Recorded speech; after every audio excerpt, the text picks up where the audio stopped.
Our next speaker is Dr. Jeff Dobro, and the title of his talk is Opportunity Knocks, but When You Least Expect It. Jeff is the Chief Medical Officer for Red Brick Health, promoting the health and well-being of employees and their families. He has held a number of positions, including Senior Consultant and Practice Leader in Willis Towers Watson's Health Management Practice, spending 5 years as a financial analyst on Wall Street, and managing his own healthcare consulting firm. Jeff earned his MD from the Medical College of Pennsylvania and finished his specialty training at New York University, where he continues to teach as a board-certified rheumatologist. He spends much of his spare time outdoors, skiing, biking, kayaking, hiking, and enjoying live music and theater with his wife, 2 daughters, and extended family. Side note, Jeff and his awesome wife Candace gave me the best bat mitzvah gift ever when we went to New York City and saw a show and went to dinner. Thank you very much. This is not going to be nearly as much fun as skydiving, but I tend not to do things where if I make a mistake I'm going to die.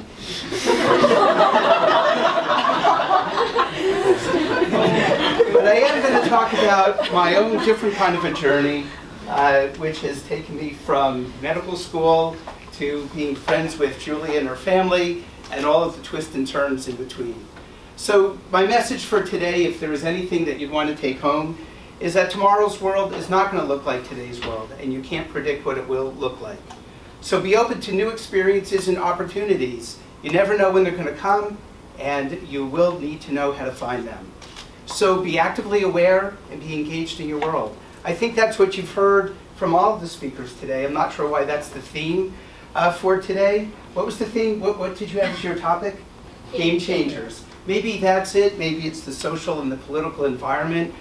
Maybe this is just what's on people's mind. But I'm going to share with you my path to success. I don't know let me see which is on the left. Well, the one on the left is, that's what people think success looks like. You somehow wake up one day, you're a teenager or wherever you are in your life, and you get an idea and you think, well, I'm just going to go get it. I'm going to go. It's a straight line and it's always up. Wow, I wish that my life was like that, but it's not. My life looks more like what's on the right. Kind of have a general idea of where I want to end up, take a little bit of a left, a little bit of a right, go up and down, sideways, crash a few times, and well, now here I am talking to all of you. So let me tell you a little bit about my story, and then since this is a TED Talk and these are ideas to share, I'm going to share some ideas with you as well. So I did grow up in the late 60s, early 70s, and when I was in high school, everybody said, well, what do you want to grow up to be? I said, I don't actually really know. I have no idea, but I have some ideas of what I like, what's important to me. I love working with people. I like science. I was really curious. I like problem solving. But darn it, I also wanted to be my own boss. I didn't know how to do all these 3 things. So, wow, maybe I'll be a doctor, and I'll hang out a shingle, and I'll just work all by myself. And that didn't work out very well. It's just not the world we're in. But as I started to pursue that, I saw that not only could I help people one-on-one, but the whole system actually could be a whole lot better than what it was. All right, so I said, what do I have? I call it the gas in my engine. What gets me going every day? What skills do I have? And how might I pursue something that could use those? These are just some things that are meaningful to me. I'm a curious kind of person. I'm a real pain in the behind, very persistent. I love problem solving, and I have a passion for what I'm doing. You should be thinking about what's your passion, what's the gas in your engine, what's going to get you guys going. So what have I done so far? Wow, that is like a weird list. I don't know if I would have thought of that when I started in medical school, but I did become a practicing physician. And I said, well, I could go work for someone else, or maybe I'll just be my own boss. And I did. Started one medical practice, and then another, and said, gee, the way that we're practicing medicine, this is not really very good. The practice of medicine is very much about the doctors and the hospitals and the employers and the government and insurance companies. And keep going. Who's missing? Patients. Yeah, that was kind of sad, huh? Mm-hmm. Right? So who's it really about? Well, it was really about each of us as individual people. So I flipped the whole model on its head and said, well, why don't we build medical practices that are based on the patient, on people, and even expanded that idea and said, wow, wouldn't it even be better if people even never became patients? Well, that would kind of be a novel idea. And that was what this was all built on. So did quite a few innovations. My model was built on getting people out of the hospital, not into them. Keeping people out of my office, not in my office. Helping people live better lives at home without my help. Just help people live better lives on their own. So it became an idea that spread. I didn't really know what being a consultant was, but I started having lots of people ask me, hey, how'd you do that? And I just kept answering them until one of my friends from business school said, hey, you do realize you're a consultant. You could actually have people pay you for that. I said, really? People are going to pay me for ideas? I never heard of such a thing. And they did. And then they paid me more and more and more and more and more and more until I said, wow, I actually like being a consultant and making a better living doing that, and I'm still helping people, and I'm still doing my science and all those other things. So if you remember that little twisty, turny picture of success, well, that was one of the moves to the left. So I kept doing that, came up with lots of different ideas, worked at an insurance company thinking for sure when managed care came out really what they meant. They wanted to manage care and help people live better lives, and I didn't understand really what that meant. It was about telling people we weren't going to pay for their services until I went to work there and said, this is not cool for me. So I went back to being a consultant, tried to work with hospitals and employers and the government. Just again, had ideas that I was willing to share and other people saw as valuable. Until about 2000, year 2000, I realized not very many people are interested in changing the system. That was one of my twists on the downside on that picture we saw before. And really, hospitals make a lot of money by doing a lot of things for people. So do doctors. Insurance companies just want to sell insurance. It's not really about helping people manage their health. And the whole system didn't really seem like it was ready to change very much. So out of the blue one day, I had actually had a consulting job with Bear Stearns, which is an investment firm that doesn't exist anymore due to lots of issues that they had.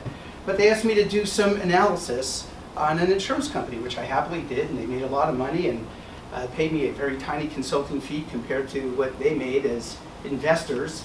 But it was like, wow, there's another world out there. Never took an economics class in my life.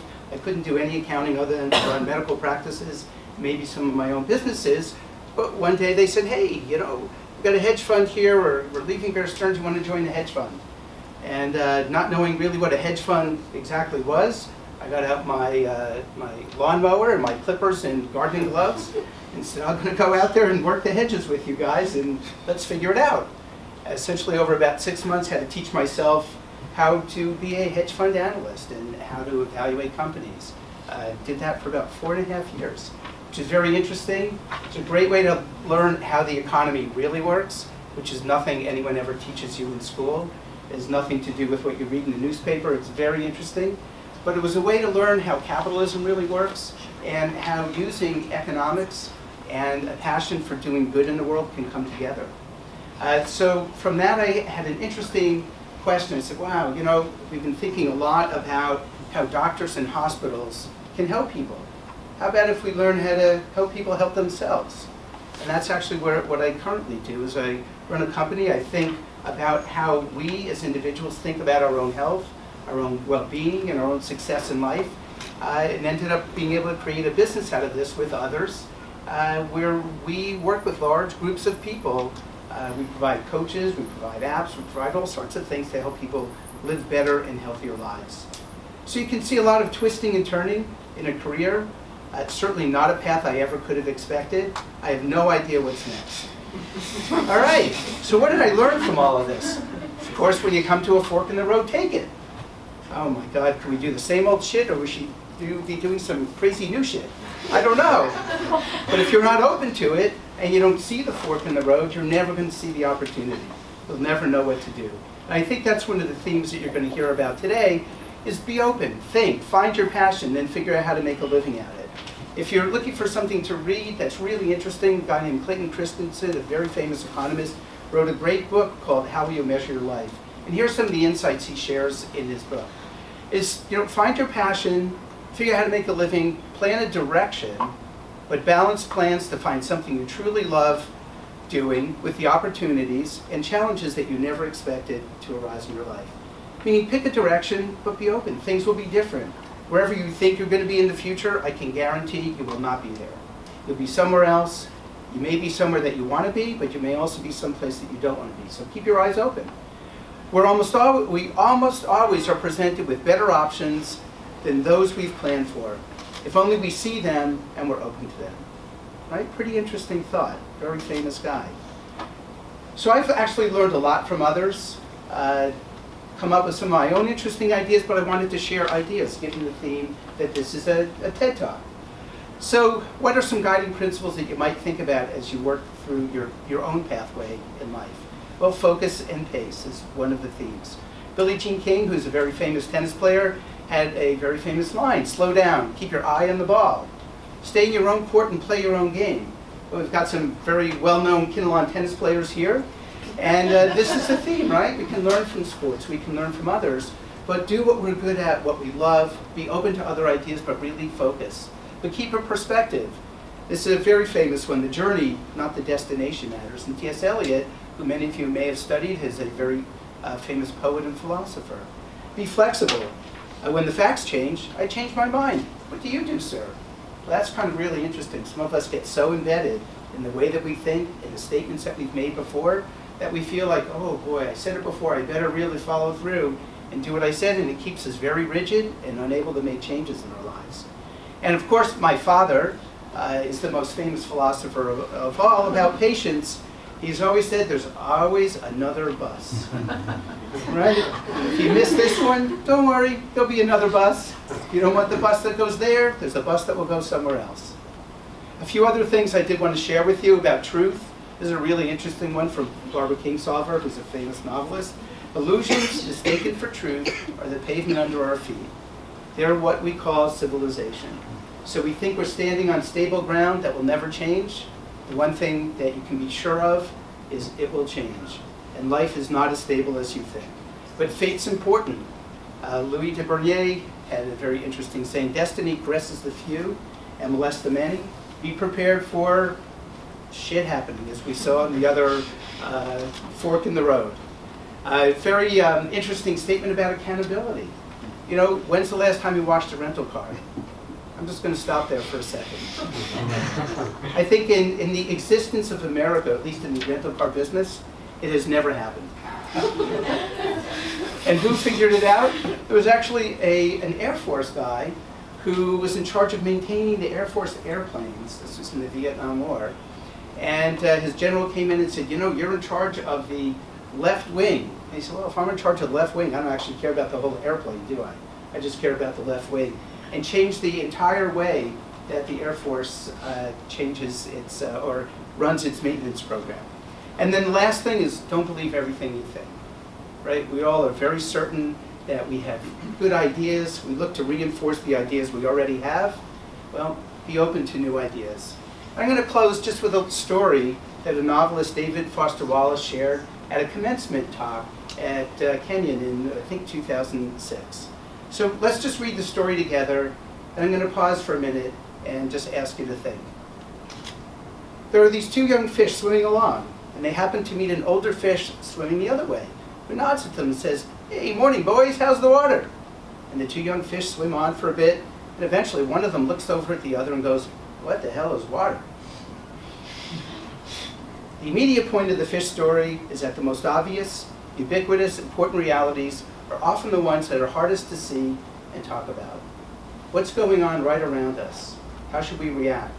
How should we be thinking about our lives and what's happening in the world? I'm going to close on that note. I'd encourage you all to be thoughtful, live open lives, be open to opportunity, and when the fork in the road comes, take it.